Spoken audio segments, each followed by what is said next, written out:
आप बोलते हो कि प्रॉपर्टी के लिए आज भी झगड़े होते हैं। यस, होते हैं, हर घर में होती है। हमारे घर में महाभारत हुई थी, हमारी फैक्ट्री को 2 पार्ट में डिवाइड कर दिया गया। वही भाभी के मुंह से निकला कि ये जो दुर्योधन है ना, दुर्योधन है वो हमारा अनूप है। और ये जो शकुनी है ना, वो हमारा जो है वो राघव है। तो ये कहानी आइडेंटिफाइबल थी क्योंकि हमारे घर में भी झगड़े हुए थे। मुकेश जी, महाभारत के युग, रामायण के युग से हम लोगों को ये बताया जाता है कि कैसे उस जमाने में भी प्रॉपर्टी को लेकर, रिश्तों को लेकर, अपनेपन को लेकर कितनी इनसिक्योरिटी रहती थी। कैसे छोटे छोटे राज्य बड़े बड़े राज्य को अपनाने के लिए आपस में घरों में झगड़े हो जाते थे और भाई भाई के अगेंस्ट भी हो जाता था। हमने महाभारत के युद्ध में ये देखा कि किस तरीके से राज्य पाने के लिए सारा का सारा भारतवर्ष इकट्ठा हो गया उस लड़ाई को लड़ने के लिए। रामकाल में भी, रामायण में भी हमने देखा कि किस तरीके से प्रॉपर्टी के लिए घर से श्री राम को जाना पड़ा वनवास के अंदर। उन सब में अच्छे मैसेजेस थे कि अल्टीमेट उसका नेट रिजल्ट क्या रहता है, क्या होता है। बट आज भी हम लोग इतने दशकों के बाद भी समझने को तैयार नहीं है कि प्रॉपर्टी, राज्य, स्टेटस, इससे ऊपर भी जिंदगियां हैं। हम लोग आज भी घरों में इनसिक्योरिटी का जीवन जी रहे हैं। आज हम अपनों से ही डरते हैं कि कल ये सब मेरा होगा कि नहीं, ये ब्रांड मुझे मिलेगा कि नहीं, ये घर मेरे नाम होगा कि नहीं, कहीं कोई मेरे रिश्तेदार, मेरा भाई, मेरा बाप, मेरी पत्नी सब कुछ मेरे से ले तो नहीं जाएंगे। ये भावना से हम लोग आज भी ग्रसित हैं। मैं समझ ही नहीं पाता कि इतनी सदियां निकल गई, इतने ज्ञान के एपिसोड्स आ गए, सीरियल्स आ गए और लोग बड़े ही कंसंट्रेशन से उन सीरियल्स को देखते भी हैं और बच्चों को भी दिखाते हैं, लेकिन फॉलो नहीं कर पाते हैं। मुकेश जी, आपने भी अपने परिवार में ये सब चीजें होती हुई देखी हैं क्या? क्या आपने अपने पड़ोस में, दोस्तों में सब चीजें देखी हैं? किस तरीके से अगर आपने देखी हैं, मैं माफी चाहता हूं, मुझे पता नहीं, बट फिर भी, क्योंकि मैं चाहता हूं कि ऑडियंस को बिल्कुल सच आप जैसे लोगों से भी दिखे जो कि आदर्श हैं लोगों के। कैसे आपने उन सिचुएशंस को हैंडल किया, कैसे उनसे बाहर निकले। लोग आज इसी मनोदशा में अटक गए हैं कि मुझे कुछ मिलेगा कि नहीं, मेरा पीछे कुछ छूट जाएगा कि नहीं छूट जाएगा। आज हम एक ऐसे दौर के अंदर है जहां हम लोग अपनी स्टेबिलिटी खुद बना सकते हैं, अपने आप को खुद खड़ा कर सकते हैं, लेकिन कोई हमें खड़ा नहीं होने देता है। मुकेश जी, क्या आप अपने जीवन के तजुर्बे से कोई ऐसा वाकया या कोई ऐसी चीज को यहां पे डिस्कस करोगे जिससे कि लोगों को इस इनसिक्योरिटी से बाहर निकलने का एक मौका मिले और वो एक अलग तरीके से इस दुनिया के बारे में सोच पाए, अपने जीने के बारे में? आज भी ये बात क्लियर है कि रामायण हमको सिखाता है कि क्या करना चाहिए, महाभारत हमको क्या सिखाता है कि क्या नहीं करना चाहिए। रामायण सिखाता है आदर्शवाद, भाई से भाई प्रेम करता है, एक अपने कसम, अपने वादे के लिए पूरे के पूरे वनवास चला जाता है, एक अच्छी चीजें सिखाता है, आदर्शवाद है। महाभारत सिखाता है जुआ खेला गया, द्रौपदी को दांव पे लगा दिया गया, गालियां गलौज हुई, झगड़े हुए, और तो ये कहानी महाभारत आज के साथ बहुत चलती है।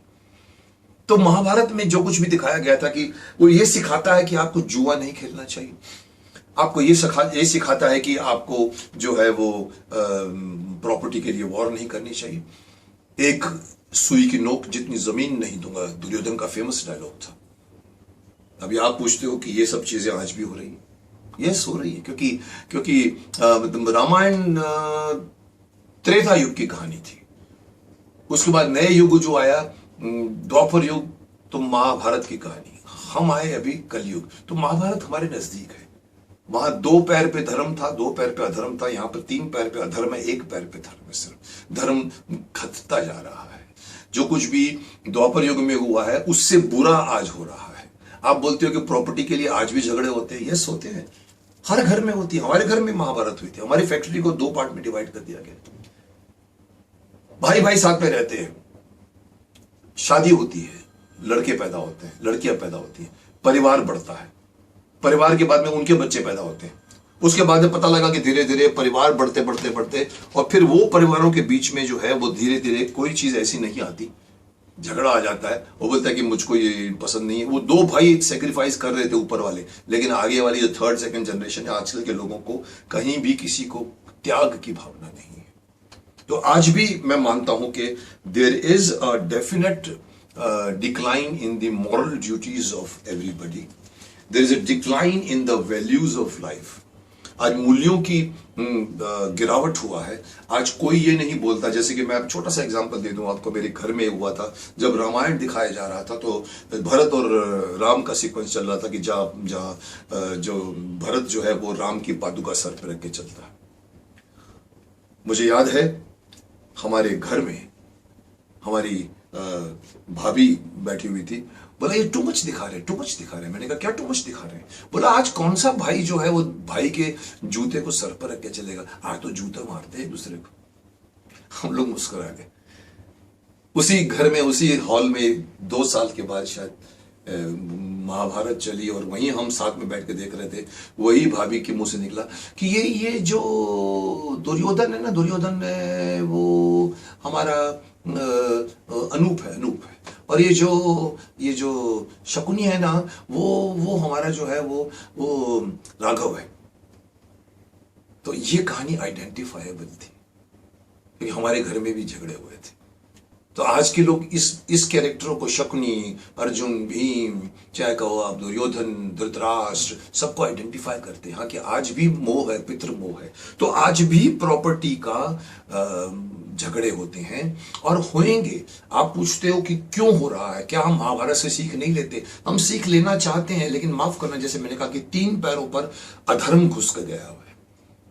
कलयुग ने अपना प्रताप, जैसे शक्तिमान में भी कहते हैं कि किल्विश अपना प्रताप डाल रहा है तो लोग बिगड़ रहे हैं।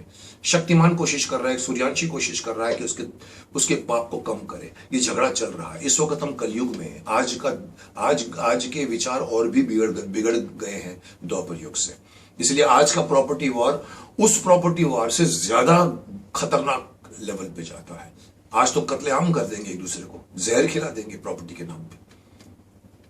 चीटिंग करके सिग्नेचर लिए दी जाती है। उस जमाने में तो सिर्फ ये था कि चलो ठीक है, आ जाओ कुरुक्षेत्र के मैदान पे लड़ते हैं, जो जीतेगा उसको प्रॉपर्टी मिलेगी। आज वो नहीं है। आज कोई ये नहीं बोलता चलो आ जाओ पंजा लड़ाओ, जो पंजा जीत जाएगा देगा। आज वो लोग लॉयर से पूछते हैं सर कौन सा एक टुक निकालिए कि इसके ऊपर मैं ये लिखा लूं कि इसका ये प्रॉपर्टी नहीं है, प्रॉपर्टी मेरी है। सो प्रॉपर्टी का महाभारत से हमको सीखना चाहिए। मैं तो ये कहता हूँ महाभारत से सीखना चाहिए कि जुआ मत खेलो। महाभारत से सीखना चाहिए कि जमीन के लालच मत रखो। लेकिन छोड़िए, आज तो सिकंदर भी जमीन के लालच पे अपने यूनान से निकला था।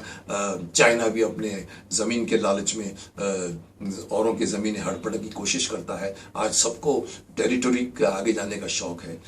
हमने कुछ नहीं सीखा महाभारत से। हम सिर्फ एंजॉय करते हैं और कहते हैं अच्छा काम किया आपने, महाभारत में कमाल का किया आपने, आपकी जैसा कोई भीष्म पितामह नहीं हो सकता। लेकिन महाभारत की सीख, कृष्ण की सीख, गीता की सीख, वो लो तो ज्यादा इंपॉर्टेंट है। तुम्हारा क्या कहना है इस बारे में? बिल्कुल ठीक कह रहे हो आप मुकेश जी।